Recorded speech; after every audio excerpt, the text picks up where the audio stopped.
Alors Roméo Bouchard, au final, cette série à MaTV sur l'avenir de l'agriculture, vous en faites quelle conclusion? Ce qui a été très clair, c'est que il y a un mouvement actuellement pour diversifier l'agriculture.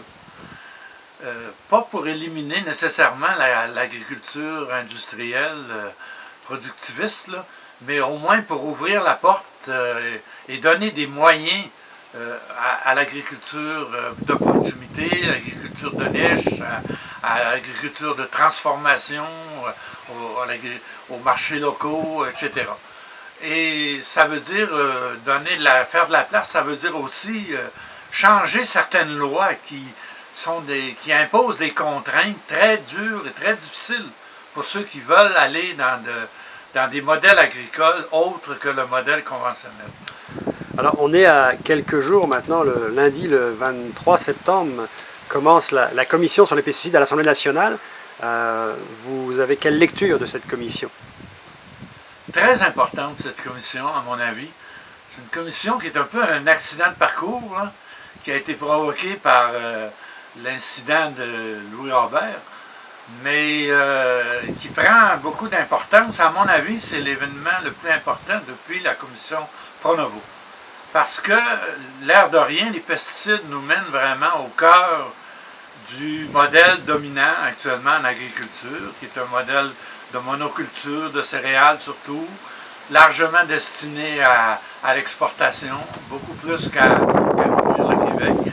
Alors, je pense que cette commission-là fait peur effectivement à beaucoup de monde, beaucoup d'intérêts corporatifs. La sortie de Louis Robert aujourd'hui dans Le Devoir, à l'Université Laval, qui pourtant avait réintégré son poste au MAPAC, ça vous parle? Vous comprenez pourquoi, après avoir été lanceur d'alerte, réintégré, il redevient lanceur d'alerte? Oh oui, c'est tout à fait intéressant de voir qu'il continue sur sa lancée, euh, particulièrement aujourd'hui sur l'indépendance des services conseils et des services de recherche. Donc, ça nous conduit, comme je dis, au cœur du problème. C'est tant qu'on laissera faire la recherche et qu'on laissera faire les conseils aux agriculteurs par les tenants, les intérêts corporatifs de l'agriculture industrielle, c'est sûr qu'on est cuit d'avance. La recette est déjà faite. Et c'est ça qui me frappe au niveau de la commission, c'est que ça fait peur à beaucoup d'intérêts corporatifs, ça fait peur à l'UPA, parce que les agriculteurs sont ceux qui utilisent les pesticides, ça fait peur au gouvernement, parce que c'est lui qui autorise les pesticides, ça fait peur aux compagnies qui produisent les pesticides, ça fait peur aux compagnies qui les distribuent, ça fait peur à tout le monde, à beaucoup de gros intérêts corporatifs. Et ces gens-là, actuellement, sont en train de grenouiller, je le vois, là, je le vois à travers la sélection des gens qui vont aller en audition publique, mais je le vois aussi à travers d'autres déclarations comme celle de l'UPA dans la terre de chez nous ou ailleurs. Ils sont en train d'essayer d'enfermer le débat à l'intérieur d'un débat sur la lutte intégrée, avec des compensations pour les agriculteurs, sans coercition, sans interdiction.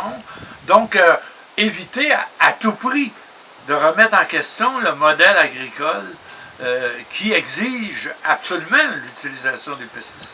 Puis là, on a appris qu'il y avait donc une trentaine de mémoires qui ont été retenues, qui vont être auditionnées du 23 au 26 septembre.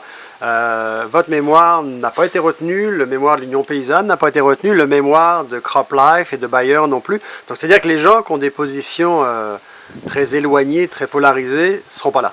Ils ne sont pas là, puis surtout, c'est qu'il y en a peut-être beaucoup d'autres qu'on ne sait pas, là, parce que après information au ministère de l'Agriculture et à la Commission sur l'agriculture, on me dit que les mémoires de tous ceux qui ne sont pas invités à la Commission, donc une cinquantaine de personnes et de groupes qui ont fait des mémoires, ne seront pas rendus publics avant la fin de la Commission. Donc non seulement moi pour un et tous les autres, là, c'est 50, on n'est pas invité à s'exprimer publiquement devant le grand public et à répondre à des questions, Mais on va mettre nos mémoires en public uniquement quand la commission va être terminée, quand le débat va être fait. Alors, bien sûr, les députés qui sont membres de la commission vont avoir eu en main nos mémoires, mais c'est quand même assez plate, assez ordinaire comme ouverture. Le député Mathieu Lemay, président de la commission, a dit lors d'une sortie de la commission sur une ferme que certains mémoires, dont celui de l'Union paysanne, n'étaient pas forcément auditionnés parce qu'il les avait eus, il les avait lus et que les conclusions étaient claires. En fait. Donc, est-ce que ça veut dire qu'on ne reçoit, selon vous, en audition que les mémoires pas claires? Oui, ben ça voudrait dire ça, mais je pense que ce que ça veut dire en réalité, c'est que ceux qui ont des positions un peu plus extrêmes, on les connaît, vos positions, on n'a pas besoin de vous entendre encore une fois. Évidemment, on est privé de toute la présence de ces opinions-là dans le débat public qui s'ensuit, dans les médias, etc. Donc, c'est clair qu'il y a un grenouillage majeur qui se produit autour de ça. On ne veut pas discuter de la toxicité des pesticides, et pourtant, on est devant des problèmes de santé, des problèmes d'environnement considérables qui n'ont pas d'explication actuellement, comme la multiplication de toutes sortes de maladies ou de handicaps qu'on n'avait pas autrefois et qui se retrouvent surtout dans des zones agricoles. On doit trouver des explications à ça. On n'a pas de preuves, mais il faut le traiter, ce problème-là. Et aussi, il faut traiter le problème du modèle agricole. Parce que tout ce monde-là sait très bien que sans pesticides, on ne peut pas faire l'agriculture industrielle qu'on fait en ce moment. Les champs de maïs à perte de vue, puis de soya le long de l'autoroute 20, ça ne peut pas exister sans pesticides. Donc vous êtes conscient qu'il y a une certaine agriculture. Vous prônez à la fois la fin des pesticides, mais vous êtes conscient que d'arrêter les pesticides, ce n'est pas réaliste dans l'agriculture qu'on fait au Québec. C'est-à-dire, c'est réaliste. Ça ne peut pas se faire du jour au lendemain. Il faut faire une transition pour revenir à des méthodes de culture et d'élevage qui respectent les mécanismes naturels des sols, la vie des sols, la vie des plantes, des animaux. Mais seulement, on ne peut pas continuer avec un modèle qui détruit systématiquement les ressources naturelles des plantes et des sols et les remplace par des produits chimiques artificiels toxiques dont les résidus se retrouvent partout dans l'environnement et donc dans la santé, dans l'alimentation, dans l'eau, dans l'air. Et penser que ça n'a pas de conséquences. Ça nous coûte une fortune actuellement. Et vous me disiez être conscient que pour vous, une transition en 5 ans, c'est réaliste. Moi, ce que j'ai proposé dans le mémoire que j'ai déposé à la commission, c'est ça. C'est une stratégie de sortie des pesticides et des engrais chimiques étalée sur 5 ans. Bon, ça pourrait être 7 ans, ça pourrait être 8 ans. L'idée est qu'il faut qu'il y ait une progression dans l'élimination des pesticides autorisés. Il y en a qu'on peut supprimer dès maintenant. Ça a été prouvé par des études du sérum d'ailleurs, notamment les néonicotinoïdes, le Roundup avant la moisson, les céréales, etc. Il y en a qu'on peut supprimer tout de suite. Il y en a qu'on peut diminuer progressivement par la lutte intégrée. Mais la lutte intégrée, c'est pas suffisant. Là. Les pesticides, c'est pas des médicaments, comme certains ont dit, c'est des Ça, c'est ce que l'Institut Jean Garon a présenté comme, ils sont comme position. De toute façon, quant au fond du concept, ils ne sont pas les seuls à dire ça. T'sais. Ce sont des poisons. Et si on en met moins, ça reste des poisons. Ça reste des choses très graves qui ont des conséquences. Et donc, aussi, dans ce plan de quinquennal, il y a surtout un programme de formation pour rééduquer un peu toute la machine, les institutions agricoles à cultiver autrement. Et la solution, la méthode, elle est déjà là. Il y a des producteurs biologiques sur des petites surfaces, mais aussi sur des grandes surfaces, qui le font déjà. Donc c'est possible, c'est faisable. Il faut juste se donner la peine de le faire, de mettre les outils en place, de mettre la formation en place et de corriger les politiques, notamment la politique sur l'exportation. Actuellement, nos politiques agricoles sont orientées vers l'exportation. C'est sûr qu'à ce moment-là, ça prend de la grosse production industrielle. Mais si on réorientait davantage l'agriculture vers l'autosuffisance alimentaire, comme elle l'a été au temps de Jean Garon, où on a atteint autour de 80% d'autosuffisance alimentaire alors qu'on est rendu à 30%, à ce moment-là, on pourrait travailler beaucoup plus facilement avec la nature. C'est l'agriculture qu'on fait actuellement, elle est pas là pour nourrir le Québec, elle est là pour l'exportation.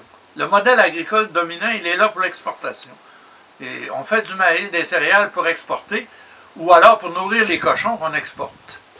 Et pour terminer, M. Bouchard, nous sommes à quelques jours également d'une grande marche pour l'environnement. Nous sommes dans les semaines de l'événement Greta Thunberg. Quelle est la lecture que vous faites des changements climatiques et de l'effet Greta? C'est-à-dire que on ne peut pas être contre ça, là. C'est sûr qu'il y a un problème, tu sais, puis qu'il y a une urgence certaine. Les prévisions, c'est des prévisions. On ne peut pas avoir la certitude de comment tout ça va se dérouler, comment on va être atteint, est-ce qu'on va pouvoir s'adapter, tout ça. Mais pour moi, l'important n'est pas de crier au feu le plus fort possible. L'important, c'est de mettre en place des stratégies concrètes puis réalisables, qui tiennent compte de la réalité des gens, tu sais, comme, entre autres, les Gilets jaunes m'ont beaucoup impressionné là-dessus, moi.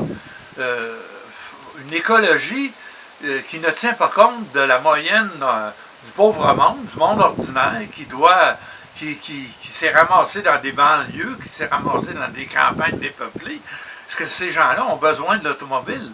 On ne peut pas, du jour au lendemain, les considérer comme des traîtres, parce qu'ils sont encore en auto.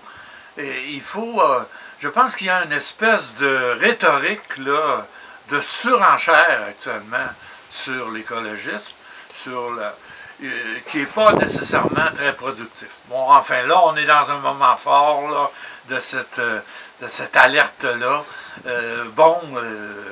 Très bien, allons-y, tu sais. Mais seulement, c'est clair qu'il faut se mettre